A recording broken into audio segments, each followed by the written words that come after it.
Hello everyone, welcome to my channel Shobana Designs. First of all, உங்க எல்லாத்துக்குமே thank பண்ணிக்கிறேன். Thank you so much for your love and support. 1k subscribers வந்து reach பண்ணியாச்சு நம்ம channel. So அதனால் உங்கள் எல்லாத்துக்குமே first of all thank you so much. எல்லாருக்குமே ரொம்ப ரொம்ப நன்றி. ஸோ இன்றைக்கி வந்து ஒரு குர்த்தி நெக் டிசைன் தான் உங்ககிட்ட வந்து ஸ்டிச்சிங் பண்ணி காமிக்க போகிறேன் நான். ஸோ அதுக்கு கேன்வாஸ் பேப்பர் வந்து எடுத்துக்கிட்டேன். டபுள் ஃபோல்ட் பண்ணிவிட்டு 15 to 16 inches லென்த்துலையும் வித்து வந்து பார்த்திங்கன்னா 6 to 6.5 வித்து வந்து எடுத்துக்கிட்டேன் அகலம் வந்து. ஸோ டபுள் ஃபோல்ட் பண்ணி அதில் வந்து நெக்கு வந்து ட்ராப் பண்ணிக்கலாம். ஃபஸ்ட்டு இதை ரெடி பண்ணிவிட்டு அதுக்கப்புறம் வந்து குர்த்தியில் வச்சு நம்ம ஸ்டிச் பண்ணுறதை பார்க்கலாம். ஓப்பன் நெக் ஓப்பன் பார்த்திங்கன்னா 3.5 கொடுத்துட்டு டெப்த்து வந்து 6 எடுத்திருக்கேன். அதே மாதிரி அந்த கீழே வி ஷேப் போட்டிருக்கோம் இல்லையா, அந்த இடத்துல தான் ஒரு பேட்ச் வரும். ப்ளஸ் அந்த இடத்துல லேஸ் வச்சு தைக்க போகிறோம். அதனால் வந்து கீழே வந்து 8 எடுத்திருக்கேன். 8 எடுத்துகிட்டு ஒரு 1 inch கிட்ட வந்து கொஞ்சம் ஒரு டெப்த்து மாதிரி கொடுத்து ஒரு பேட்ச் வந்து ஒரு கோடு மாதிரி போட்டிருக்கு இல்லையா, அது வரைக்கும் தான் அந்த பேட்ச் வரும். அதுக்கு மேலே ஃபுல்லாமே வந்து நம்மளுக்கு ஓப்பன் பார்ட் மாதிரி தான் வரும்.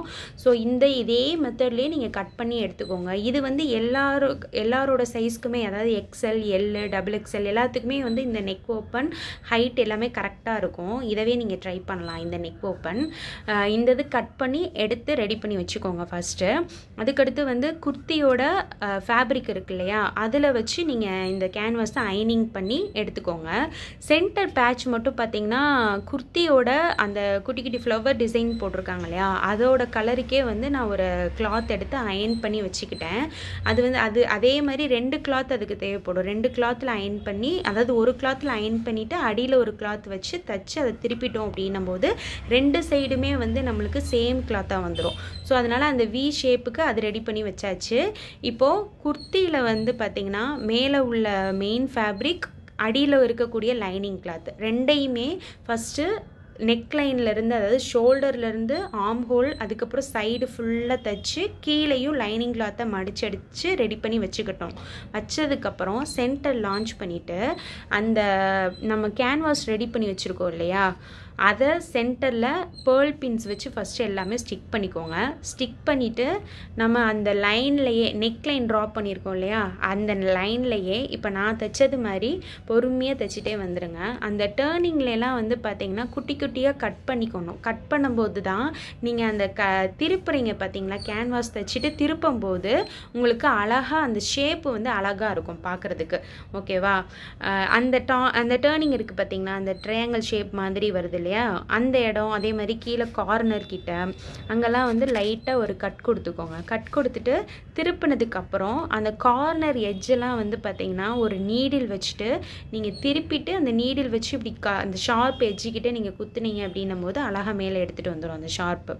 அதுக்கப்புறம் ஒரு லைட்டாக ஒரு அயனிங் கொடுத்துருங்க. கொடுத்துட்டு அதுக்கப்புறம் அந்த படிமான தையல்னு மேலே திருப்பிட்டு ஒரு தையல் போட்டதுக்கப்புறம் உள்ளே வந்து கேன்வாஸ் போயிடுது இல்லையா, நம்ம உள்ளே வந்து இப்போ நான் திருப்புற மெத்தட் உங்களுக்கு தெரியும்னு நினைக்கிறேன். உள்ளே வந்து கேன்வாஸ் போனதுக்கப்புறம் பேக் சைடு உங்களுக்கு அந்த வெளியே தையல் தெரிய வேணான்னு நீங்கள் நினச்சிங்க அப்படின்னா ஹெம்மிங் பண்ணிக்கலாம். அப்படி இல்லைன்னா அந்த கேன்வாஸையும் ஒட்டி நீங்கள் என்ன பண்ணுங்கள், ஒரு 1/2 inch இல்லைன்னா ஒரு 3/4 inch டிஃப்ரெண்ட்டில் ஒரு தையல் போட்டுருங்க. தையல் போடும்போது அந்த கழுத்து பகுதியில் வந்து பின்னாடி இருக்கக்கூடிய கேன்வாஸ் வந்து நல்லா பதிஞ்சு வரும் உங்களுக்கு. நீங்கள் ஃபஸ்ட்டு பிகினர்ஸாக இருக்கீங்கன்னா ஃபஸ்ட்டு நீங்கள் தையல் போட்டுக்கோங்க. பேக் சைடு திருப்பிட்டு அந்த ஒரு தையல் போட்டுட்டிங்க அப்படின்னா அது நல்லா நெக்கு வந்து பதிஞ்சு வந்துடும். அதுக்கப்புறம் வந்து ஃப்யூச்சரில் நீங்கள் தைக்க வந்து பின்னாடி உங்களுக்கு நீட் ஃபினிஷிங்காக வேணும்னு நினைக்கும் போது வேணால் நீங்கள் ஹெம்மிங் பண்ணிக்கலாம்.